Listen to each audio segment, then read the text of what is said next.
आता येथे ना इडली बनवायची. स्वराचं लय दिवसाचं चाललं होतं इडली बनवायची. तर मग आता येथे ना रेशनचेच तांदूळ घेतले मी. तर मग 4 वाट्या तांदूळ घेतले आणि 1 वाटी ना उडदाची डाळ घेतली. तर ह्या वाटीनंच मोजून घेतलं आहे मी सर्व काही प्रमाण.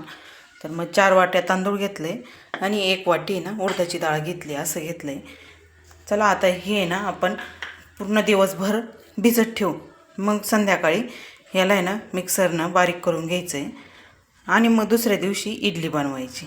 तर चला आपण आता भिजत ठेवून आता यावरती झाकण ठेवून भिजत ठेवून द्यायचं आहे.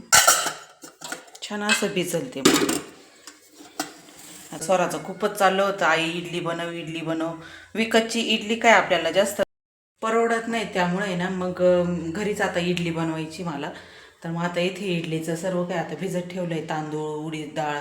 मग आता छान असं आता आपण भिजली का मग छान असं मिक्सरला बारीक करून घेऊ. हाय हॅलो नमस्कार, मी ऋषाली. तर तुमचं पुन्हा एकदा माझ्या मराठी यूट्यूब चॅनलमध्ये अगदी मनापासून स्वागत आहे. आजचा दिवस तुम्हाला अगदी आनंदाचा, आरोग्याचा जाऊ ही स्वामीचरणी प्रार्थना. तर चला आज आहे ना शाकंभरी पौर्णिमा आहे, तर मंदिरात जायचं आहे. तर आता इथे आम्ही पायी जाणार आहे. तर शेजारच्या मावशी आणि आम्ही पायी जाणार आहे. तर चला तुम्ही पण आमच्यासोबत मंदिरामध्ये या. चला आता आम्ही मंदिरामध्ये निघालो आहे. आवरलं आहे माझं सर्व काही. आता आम्ही दोघींनी पण आवरलं आणि आता निघालेलो आहे पायी. तर शंभू आणि स्वरा आहे ना मिस्टरांजवळच घरी होते. तर मग त्यांना काही आणलं नाही, पायी यायचं होतं, त्यामुळे मग त्यांना काही दोघांना आणलंच नाही मी. तर थंडी पण भरपूर होती ना, त्यामुळे मग आता आम्ही दोघीजणीच पायी आलो तिथून. तर मग जवळच आहे, त्यामुळे काही आम्हाला इतकं जास्त काही वाटलं नाही. तर येथे आलो तर गर्दी पण काही इतकी नव्हती. आज शाकंभरी पौर्णिमा होती, तरी मग गर्दी काही इतकी नव्हती. आम्ही पण जस्ट असं उशिराच आलेलो होतो. तर आम्हाला आहे ना येथे यायला 8-8:30 झाले होते. तर मग आम्ही आता येथे मंदिरामध्ये पण प्रवेश केलेला आहे, तुम्ही पण बघू शकता. तर चला तुम्ही पण देवीचं दर्शन घ्या आमच्यासोबतच. आता येथे आम्ही ना वरती पायऱ्या चढून वरती जाणार आहे. तर येथेच देवीचं खूप छान असं रूप सजवलेलं आहे, तुम्ही बघू शकता. सर्व काही भाजीपाल्यानं आहे ना देवीचं रूप पूर्ण सजून घेतलेलं आहे. येथे मेथीची भाजी, कांद्याची पात, सर्व वांगे, बटाटे सर्व काही तेथे देवीच्या आहे ना वरती लावलेलं आहे. तर देवीचं पूर्ण रूपच सजवलं त्यांनी भाजीपाल्यानं. तर वणी गावची जगदंबा माता, सप्तशृंगी देवी आणि शाकंभरी देवी या दोघीही आदिशक्ती जगदंबेचे रूप आहेत. जिथे वणीची जगदंबा हे सप्तशृंगी देवीचे मूळ रूप मानले जाते, तर शाकंभरी देवी हे पोषण, अन्न देणारी देवी असून शाकंभरी देवी पण दुर्गेचा अवतार आहे आणि तिची अनेक प्रसिद्ध मंदिरे आहेत. तर थोडक्यात वणीची जगदंबा ही सप्तशृंगी देवी स्थानिक रूप आहे आणि शाकंभरी देवी ही दुर्गेचं एक अवतार स्वरूप आहे. दोन्ही भक्तांसाठी महत्त्वाचे आहे. वणीची जगदंबा आणि शाकंभरी देवी या दोघीही आदिशक्तीचेच अंश आहेत.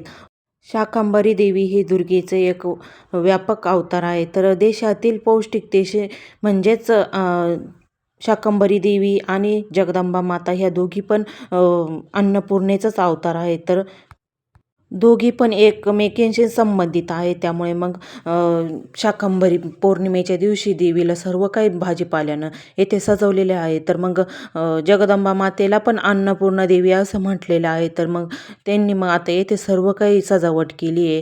तर सर्व भाजीपाला, गाजर, काकड्या, सर्व काही भोपळे वगैरे सर्व काही आता येथे ना देवीला सजवून घेतलं आहे. म्हणजे देवीचं सर्व काही असा अलंकारात चढवल्यासारखं देवीला सजवलेलं आहे. येथे बघू शकता खूप छान असं देवीचं रूप दिसत आहे. आता येथे पौर्णिमा होती पण काही गर्दी नव्हती. आम्ही ना थोडं उशिराच आलेलो होतो, तर खूप छान आमचं दर्शन झालेलं आहे. आता येथे शेजारच्या मावशी आणि मी थोड्या वेळ बसलेले होते.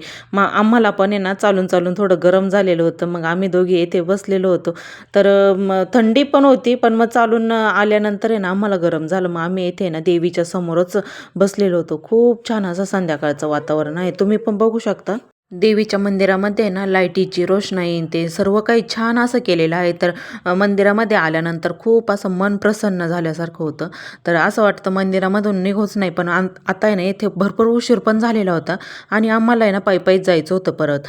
मुलं पण घरी होते ना, त्यामुळे मग लवकरच निघालेलो होतो. तर मग आता इथे माझं जेवण वगैरे सर्व काही आवरलं आणि मग त्यानंतर आहे ना सकाळीचंच तांदूळ आणि उडदाची डाळ भिजत घातलेली होती ना इडलीसाठी. तर आता इथे छान अशी भिजलेली आहे डाळ पण. तर इथे बघू शकता आणि 2-3 पाण्याने ना छान असं स्वच्छ धुवून घ्यायचे आता सर्व. तर तांदूळ पण छान असे भिजलेले आहे. रेशनचे तांदूळ असल्यामुळे ना लवकरच भिजतात, त्यामुळे मग छान असे भिजलेले आहे. तर आता इथे ना 2-3 पाण्यानं छान असं धुवून घ्यायचं.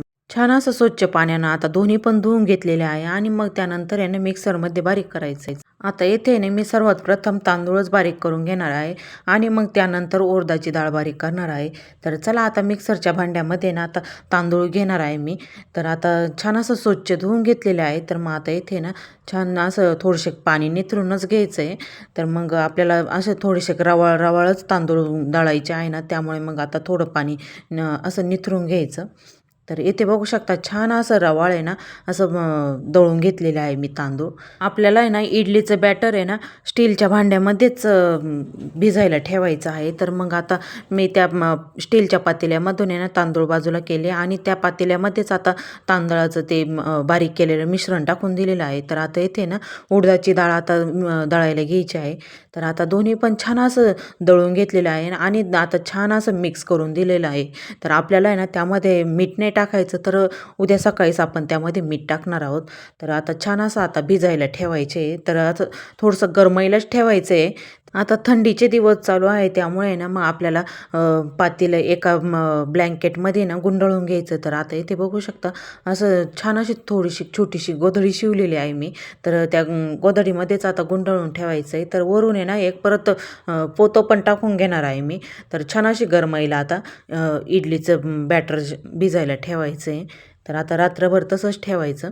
तर चला असा होता आजचा व्हिडिओ आवडला तर व्हिडिओला लाईक करा, कमेंट्स करा आणि चॅनलला सबस्क्राईब केलेलं नसेल ना तर चॅनलला पण लवकरात लवकर सबस्क्राईब करा. म्हणजे तुम्हाला मी जे नवीन व्हिडिओ अपलोड करेल ना ते तुम्हाला बघायला मिळते. तर चला बाय. हा व्हिडिओ पौर्णिमेचा आहे, पण तुम्हाला उशिराच अपलोड होत आहे. पण तुम्ही व्हिडिओ स्किप न करता संपूर्ण व्हिडिओ बघा.